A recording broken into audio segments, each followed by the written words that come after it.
Hi everyone, this is Tatiana Godet from Pure Yaki Precious, and today I'm going to talk about a second big obstacle that we get to recover passions from our past. Um, this one is more practical than the previous one I was talking about, and it's around finding the time, the space, or the money, the budget to bring back that passion to our lives. Usually, when we say, oh, I used to love painting, but now I have no time, or I don't have any space at home to do it, or it might be that, I need to buy material and I don't have the money to do that. Those are usually excuses. There are excuses behind the fear of bringing that back, and that fear of failure, and that fear of shame, of actually not being good at it, and who bothers, and who's going to care. But the fact is that you care. You love to do that, and you're thinking about it over and over and over again. So let's talk one by one about these obstacles. The time, that's a big one for adults. We're all very busy. We might have little children, a full-time job, a family to take care of, so many things around us.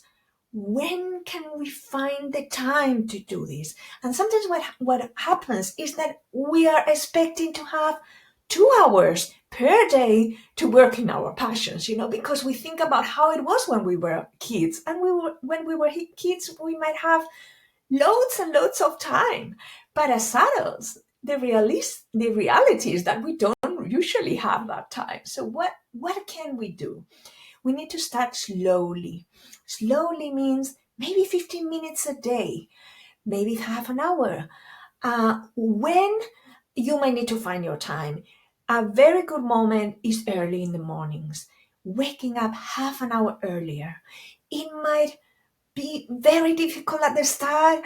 You might be dragging yourself around, out of bed and saying and thinking, what am I doing? This is nonsense. This is taking me anywhere.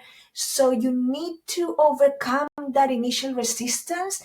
It's at the start, but as soon as you regularly wake up every morning or find the time when you come back home, you leave, your partner in charge of the kids, and you say, this is my half an hour to work on this, and you go to a separate room, whatever time you can find, as long as you do it regularly and start slowly. It doesn't need to be 2 hours. It could be 15 minutes. It could be half an hour. Whatever time you can get, as regularly as you can, you will start noticing a difference. Because if you start doing that thing that you used to love, you don't mind getting up earlier every day, after a while of realizing, I love doing that. I'm feeling happier. I feel fulfilled. And then it's very easy to find that time. A second one is space. Where in your house are you going to find that space? It might not need to be in your house. It might just need to be a little corner. If you don't have a whole room for it, which is the normal thing, it could just be a little corner. You might need to tidy up when you finished doing whatever you need to do.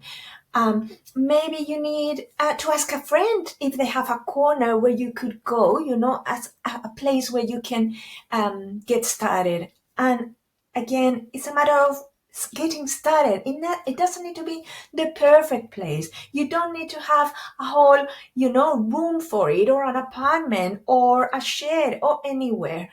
You just need to find that little space that is going to be your special place. You can, decorate it your own way if you can. If you need to tidy up every day, it's just what it is. It could be the kitchen table, whatever place it is that works for you. And then you can expand that with time. As soon as you see, oh, I'm doing this, every day, I'm going to increase now over the weekend. I'm going to do it for an hour and a half or whatever. Then you will find the space. It's that initial resistance in terms of time, in terms of space, in terms of money. You don't need to buy super fashion things that are expensive and you cannot afford now. Just get whatever you can, cheap materials and the bare minimum.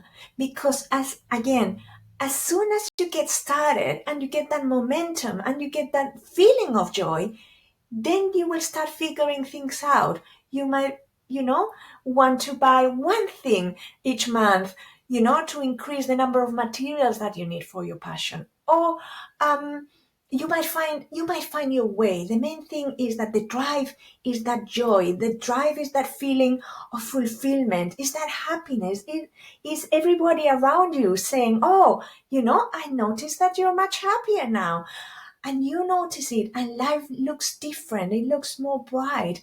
There's more light in your life. That is what matters. We need to find a way to overcome those resistant moments, to get to do what we used to love or what we've always wanted to do. Just find that joy, find that uh, inner reason why you want to bring back that passion, why you're thinking over and over again, why you might be dreaming about it or talking to someone about it. It's just that thing that is missing in your life. There's nothing more precious than that.